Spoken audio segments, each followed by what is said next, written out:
ميزه واحده حلوه في كل اخواتك يا بنات. راح احكي ميزه واحده فقط عن كل بنت من البنات، لانه اذا احكي كل ميزات بدي 20,000 فريم سناب شات وما حخلص يعني لبعد بكره. فاول شي نارين، نارين كثير بتضحك، كثير بتضحك. ثاني شي سدرة، سدرة ميزتها كثير هادية. ثالث شي شيرين، شيرين ميزتها بحسها حلوة. كلهم حلوات بس شيرين أحلى واحدة.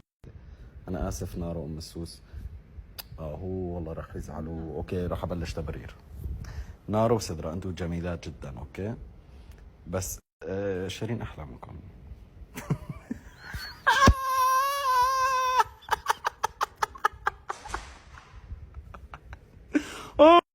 لا بمزح والله العظيم. اسمعوا، في ناس والله العظيم هذيك المره كنت عم بحكي مع بالموضوع مع بيت حماي، انه الجمال هو يعني معايير الجمال بتختلف من شخص لشخص. اوكي يعني ممكن انا بحب الشقر، لا شو الشقر، لا لا حبيبي مو انا، ما دخلني، مو انا يعني، مو انا. اوكي يعني مثلا انه في ناس بحبوا الشقر، في ناس بحبوا السمر، في ناس بحبوا الاسيويين، في ناس بحبوا الاوروبيين، في ناس بحبوا، عرفتوا شلون؟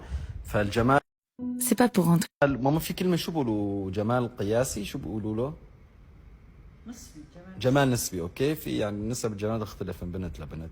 ما دخل الجمال اصلا، الروح الشخصيه هاي. لا دخل الجمال، شو ما دخل الجمال؟ ان الله جميل يحب الجمال. بعرف بس يعني حتى في جميلات كثير كثير كثير، بس ما حدا بحبهم يعني. بلا بكون لانه نفسيتهم. بس شكل اول شيء شو بجذبك لها؟ هي الشكل بالضبط. بس فاول مجرد ما اول بعد الشكل، اول ما تحكي ايه بتقولوا انه ريت ما يا ريت ما حكيتي. ايوه احيانا بنحكي يا ريت ما حكيتي. فمو شرط يعني الواحد يكون، شخصيه واحد يكون بالجمال، حلو يعني.